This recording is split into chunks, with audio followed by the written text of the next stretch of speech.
Hello everyone, this is Dr. Meeta and I welcome you all in this particular video. Now here again we are going to see Maria Montessori's method in detail.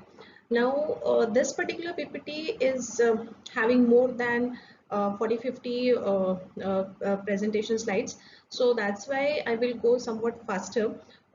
Different kind of material we are going to discuss here more detail in more detail whatever up till now we have seen about Dr. Maria Montessori's. So now we just go through all the kind of different materials. So let's begin. It's about me. So mostly all of you know what is my name and what are my qualifications. So now let's begin with Montessori method. So what is Montessori method?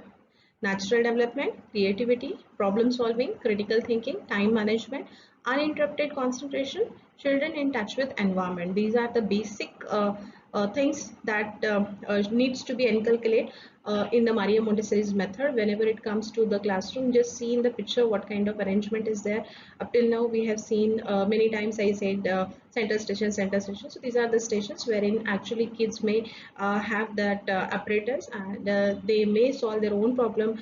They may apply their own creativity, and it's a natural environment actually. So Maria Montessori's principle says that adult has to create the environment, and student has to learn by themselves. So that is what is the beauty of Maria Montessori's method. Moving ahead, Montessori triangle. So there is triangle means one is student, they have to learn by themselves. So this is a one side of triangle. Another side is parent and teacher, means these two coordinate. Actually, these are helping hands. They are not exactly teaching them, but they are helping them learning, because of course this method promotes self-learning. And third is environment. Actually we are creating the environment in such a way that environment is a teacher, means environment is teaching them more of the time. So this is what is the triangle of Maria Montessori's method. So you all know she is Dr. Maria Montessori. All the apparatus must be meticulously in order, beautiful and shiny, in perfect condition. Nothing must be missing, so that to the child it always seems new, complete and ready for use. That is, you need to take care if you are a school owner or teacher regarding material. Its material should not be damaged, and you need to take care that it is the original method from Maria Montessori, because nowadays duplicate material comes in the market. They are saying that Montessori material, even they don't know whether it is Maria Montessori's material or not. So these are all things are there, so be cautious whether it is original, natural, are materials are there or not. You need to take care of. So important to be sure materials are truly Montessori material, and International Committee oversees production of material used in AMI schools are. So these three logos you can see, if it's a true material from real AMI, then these kind of logos you can see. Otherwise, that is not true Maria Montessori material. So these are a few of the glimpses of Maria Montessori's material. So you can see color tablet, you can see sound box, you can see magic box. So all and triangle shape boxes there. So everything has a purpose. Go with the child. Self-correcting, made of materials such as wood, wicker, fabric or metal. Practical life. So caring for self, others and environment is the most important principle of practical life. Learn everyday skills such as pouring, scooping, cleaning or time. Increase self-esteem and independence. Fine motor skill development, learning through trial and error. These are the practical life experiments. In practical life, these are all kind of material in Maria Montessori method we use. These are pouring material, there are transferring material, there are dressing material, washing material. So all these kind of materials we use for practical life experiments. Sensorial. Explore world through their senses. Explore size, texture, color, weight, sound and smell. Allow for individual work and repetition. Prepare for later math and language. So that are all things like whenever we are concerning with size, texture, color, weight, sound and smell. These are all comes in the sensorial, wherein children has to use their five senses one by one, not all senses together. So these are some of the sensorial material. Pink tower is there, then thermic tablets are there, biochemical binomial cubes are there, geometric solids are there, knobless cylinders are there, smooth and rough boards are there. So all these are the sensorial material of Maria Montessori method. Then mathematics, understanding of numbers and number relations, abstract concepts. Every material is one concept that prepares for the next. Practical life and sensorial material prepare for maths. So there are some kind of practical life and sensorial material that is also used as mathematical material. So mainly in mathematic material, number rods comes, bead material comes, sandpaper numbers comes, then golden bits are there, addition snake game is there. So all these are comes under math material. Then comes language apparatus. So one is phonics charts, then letter recognition, book reading. All this comes under language. So learn the shapes and order of letter through exploration. Learn vocabulary for the environment.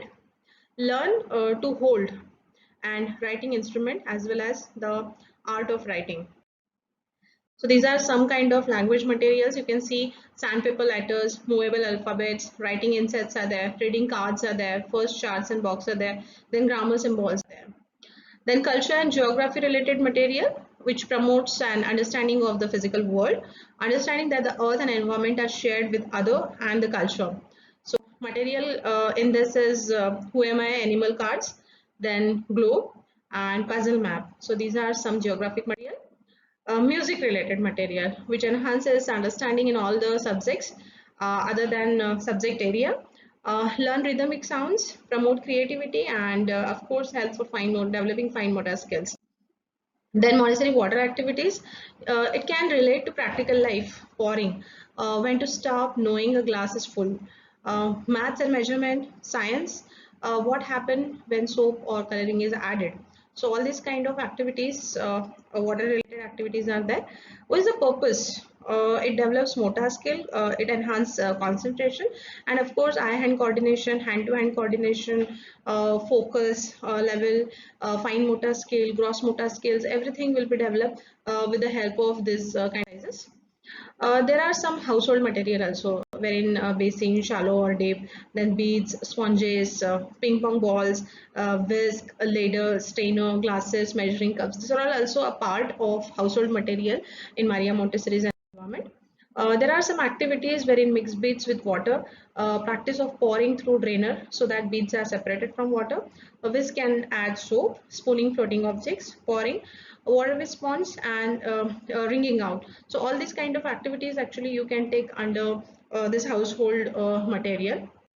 Then this is a picture shown, pouring and spooning. So we all knows that spooning exercise, wherein we have to take one empty bowl and in another bowl we can take any, like here different is there, but we can generally take dry peas, and one by one they have to actually transfer those peas in this, they have to take it in a spoon and they have to transfer it into the empty bowl. So such kind of pouring and spooning exercise are there within this exercise, this is with this material.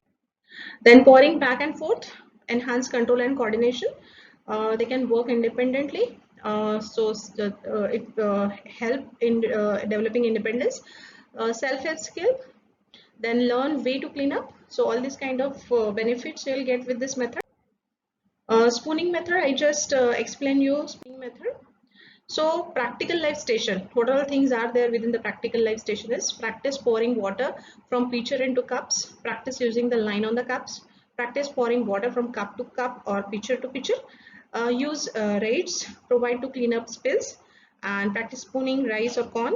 Then think about how this help with coordination, concentration, and can you do the task if you are concentrating. So all these kind of benefits you will get from practical life station. Now coming to the sensorial. So in sensorial, there are sound boxes, there are texture filling. These are some advantages noted over here for sound boxes and texture filling. So these are again some benefits given, wherein sound boxes increase ability to recognize and compare sounds, wherein texture filling teaches students to identify and compare textures.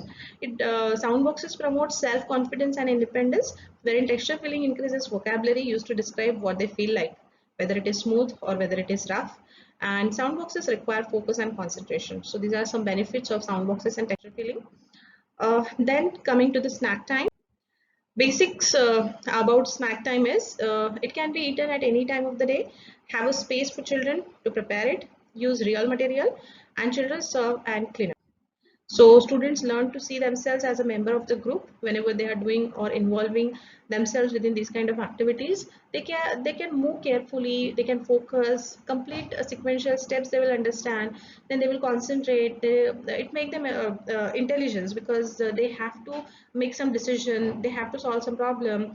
Then they learn to preserve. They gain better understanding of real life material. So if you are making the snack time wherein children are preparing something by themselves, just like sandwich making, bale making, all these kind of things you can do, and they have to actually make it, prepare it by themselves. So then they will get this confidence, and these are all the benefits are there for snack time.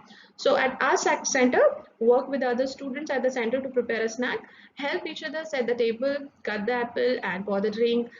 Think about how this experiment enriches a child's understanding of food and food preparing.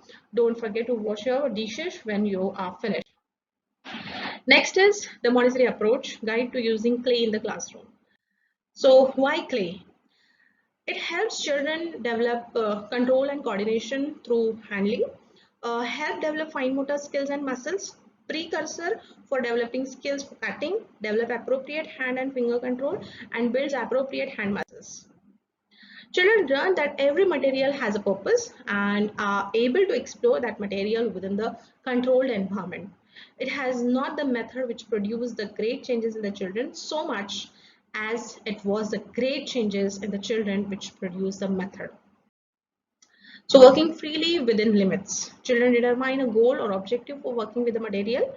Children explore and create while building fine motor muscle control, and teacher provides clay material and environment necessary for children to obtain their goal. Again, for clay material, it's we can create animals or bug out of that, then learn geographic structure through creating model geographic land plots and creating and exploring shapes. So all these kind of benefits you'll get through clay method. So at our clay center, what means through AMI, what they do, look at the picture of different animal. In real Montessori classroom, we would have actual bugs instead of pictures, and then learn through creating. This demonstrate use of a science lesson, learning about bugs through Montessori approach. So you can put any kind of bug, simple, which they can actually create with the clay. Of course, whenever they are playing with the clay at that moment of time, we are working on their fine motor skills, their gross motor skills, their concentration, hand-to-hand coordination, eye-hand coordination. Along with that, their creativity will enhance because they are going to observe something and they have to prepare similar kind of structure out of it. So these are all things actually we can develop. We may have picture if we don't want to actually bring the bugs, they may harm someone. So that's why we may have show them picture, and through that picture actually they have to create some kind of different shapes. So any kind of shape they may prepare with clay. So this is all clay environment. Now Montessori at home. So in Maria Montessori's classroom, even home environment is also maintained. So it is maintained for independence, self-help, transition, working while playing, and interest. So this is how they are maintaining furniture. Best if child size. Then chairs were fit can touch the floor. Shelves in every room. Low bed at child's height. Meals allow child to partake in preparation, real utensils and plates, pour, stir, mix, state tables, and clean dishes. All these things maintained when it comes to home material. Snack time, have a cupboard or drawer wherein you can put some snacks for kids. Spot in the fridge, easily accessible. Of course, there is one special time, that is nap time. Of course, it is again choice. Those children who would like to take the nap, they may go for it. Those who don't want to take nap, they may not go for it. So allow child to choose when to nap. Allow child to make their own decision and give them option. Then toy and book. It should be easily accessible. It must be organized. There should be some baskets, trays, shelves, bookshelves. It must be neat and not crowded.